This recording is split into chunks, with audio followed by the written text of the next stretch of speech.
dear home. It's quite a story. This is my first time in Uganda. And when Mr. Kinene mentioned Kinshasa, I've lived in DRC for 15 years. And I know the moves of Kofi Olomide very well. But this is not the topic of my speech tonight. I was invited by my friend Christine that I met in Addis Ababa last year, and she was telling me, would you come to Uganda on the 28th of February? I said yes, and I'm here. Thank you so much, Christine, for trusting me. I talk a lot, everybody knows that.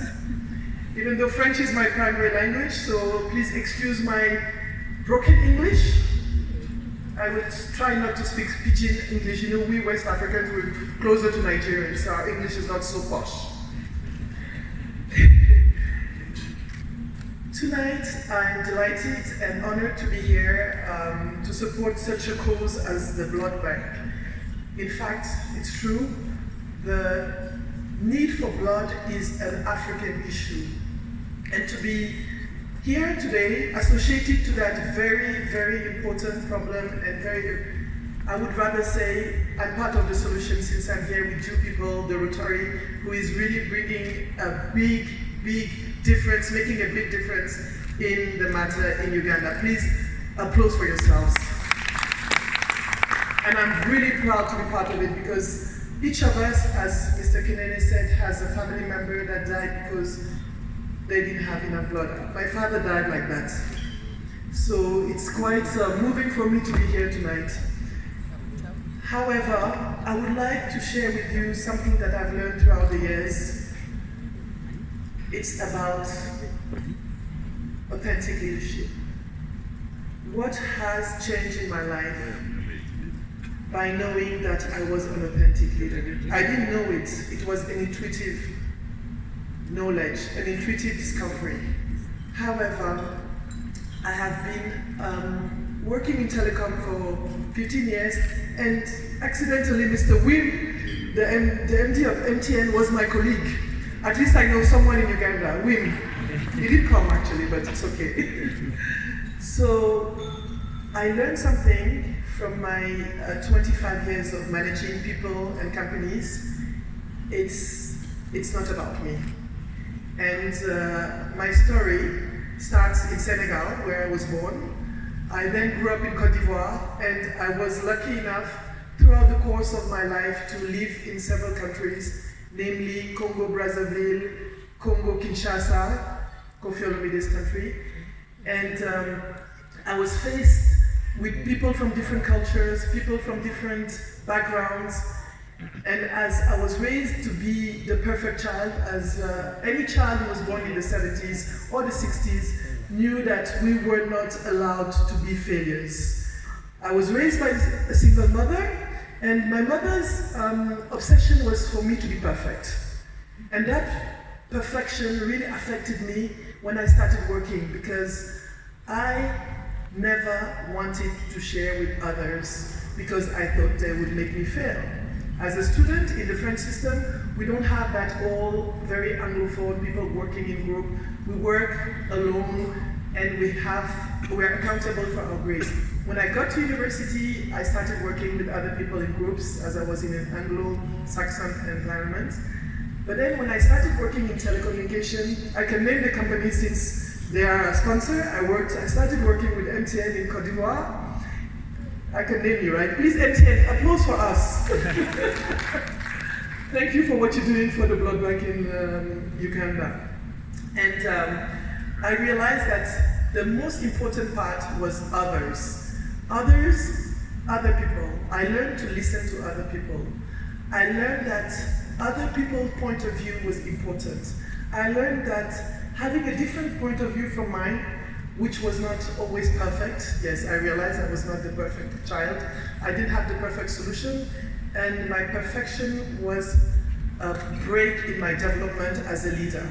So sharing with other people, not because they were more knowledgeable or more educated, as I discovered that knowledge sometimes was the problem. When you know, you don't give solutions, you don't have common sense. Sometimes the doorman, sometimes the person at the kitchen can give you a solution for your customers that will change your point of view, that will twist your vision, and that will enrich your solution.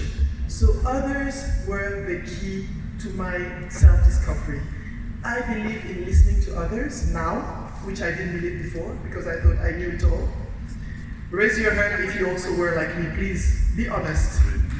Be honest. Oh, you guys are, thank you. At least somebody's not saying the truth in the room. So I learned through others that I could go further with the inputs of the team. The team was what was giving me the strength to be the leader, the right leader. Because when I started, I was head of marketing. Then, luckily enough, I got hired in Congo Brazzaville as sales and marketing director. And I was quite young, under 30. I was an expatriate. I was with all these men. You know, in those days, women were not so invited to be in director boards and everything. It's only now that you are trying. Thank you for the board of directors of the blood bank. I've seen some women. Let's applause for them. So it was quite an adventure for me to realize that a team was made of different entities and different opinions. Not only because of knowledge, as I said, but because of point of view, perspectives. Different perspectives were giving a fresh point of view to my solutions and were making me going further and being more efficient and being a better solution-oriented leader.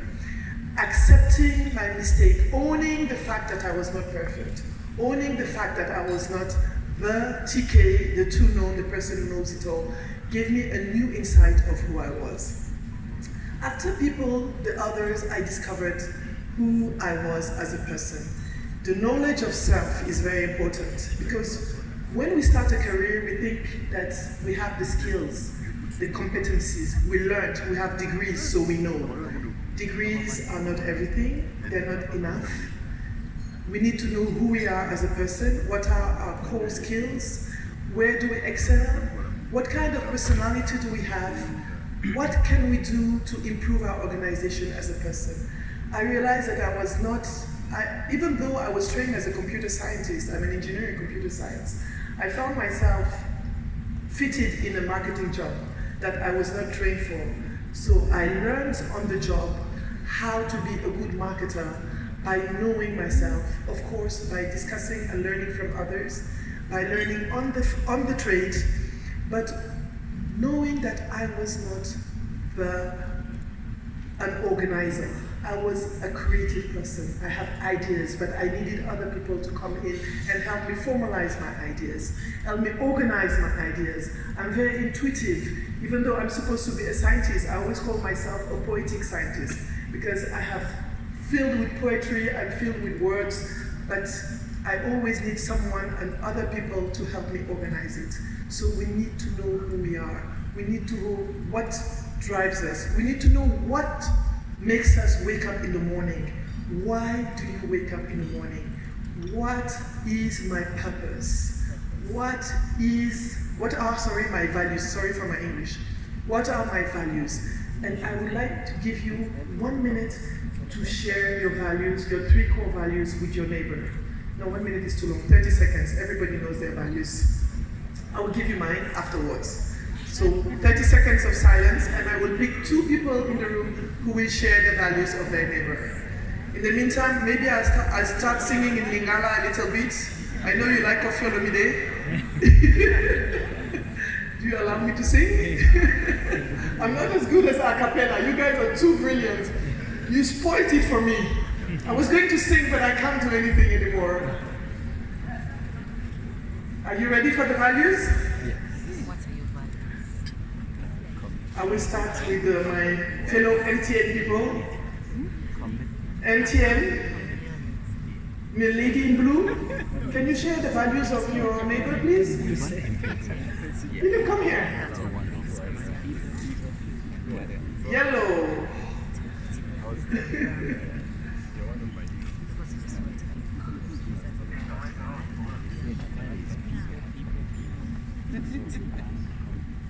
Thank you. I'm glad you didn't ask me to share mine, because I had hadn't got round to it.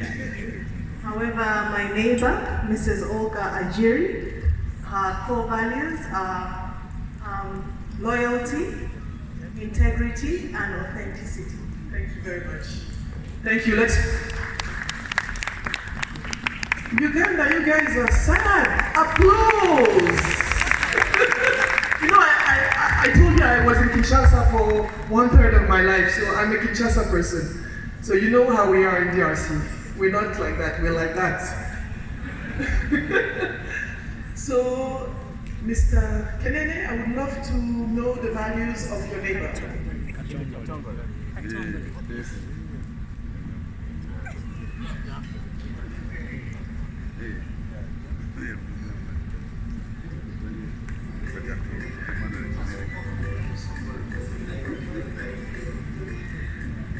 My neighbor is our incoming district governor, Rotary, and like Rotary is, her first value is integrity. And the next one is she's so passionate for whatever she does. Thank you so much, thank you. Thank you. So, it is very important to know our values. I will share with you my values that I discovered. It didn't occur to me overnight.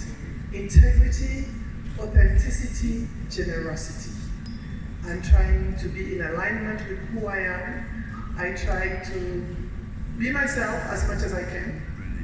Even when I try not to be myself, it doesn't work anyway. You've noticed that. I try to be generous with who I am, and I try to be in integrity is very important. Integrity, congruency with who I am, integrity in my work, integrity because I loved what Mr. PK said. He said, we don't remember what people bought, but what they built. What we build is our legacy. What we leave behind us is our legacy. Nobody wants to be gone and say that he was a thief, but what is left is he was an honest man. He was a rightful person. He was a generous person. Nobody remembers the car we drive. Nobody remembers my lovely dress, even though I know it's nice. People always remember who we are, who we were, who we inspired, what we gave, what we shared, and what we left. So it is very important to know our values, to know what makes me wake up in the morning, to know what am I contributing to this world, what is my purpose. A purpose is not solely a big thing. We say united by blood. We're here because of a common purpose. As human beings, we're all united by blood, regardless of our colors, regardless of our countries, regardless of wherever we're coming from. The problem of blood is an African problem. It's a real crucial issue.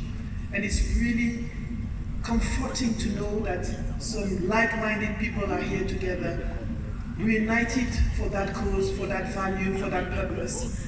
It is very important. Please applause for ourselves, applause for yourselves.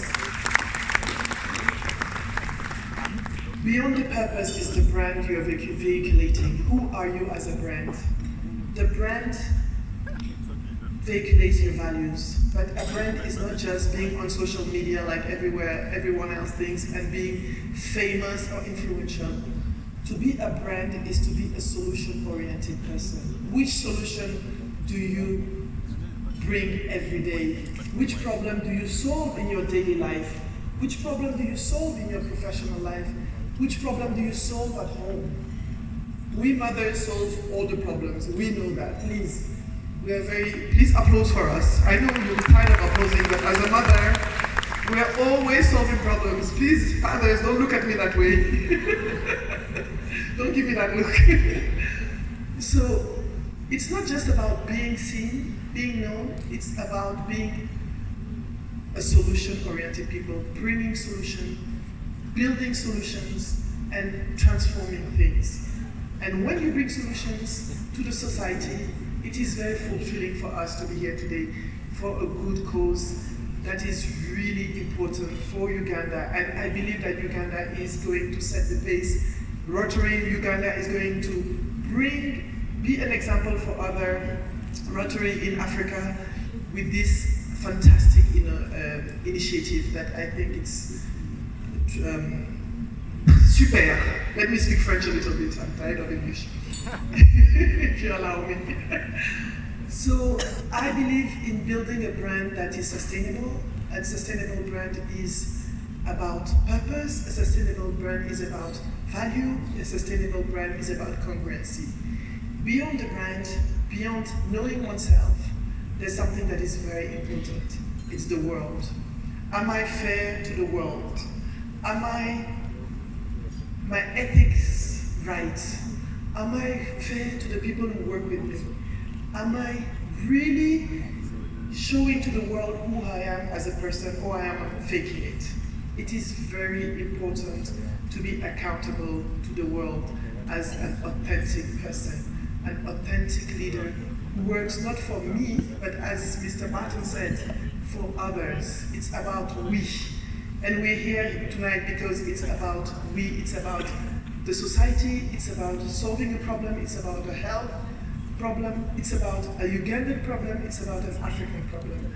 And this is very important to be accountable, to know that we cannot be an authentic leader tomorrow, we cannot be transforming and being strong and impacting and inspiring if we don't carry the whole society with us. I'm not saying to carry it like mothers do, because we carry too much, but carry it with action and solutions. So, did I introduce myself? Yes, he said so. I am Nabou. I am 25 years old times 2. And I feel younger, please. I don't want to be put in the old people's group. I leave it to you. And it's an honor for me to be here tonight in Uganda. Thank you for the warm welcome. Thank you for the invitation, and I leave you here with these ideas. Thank you.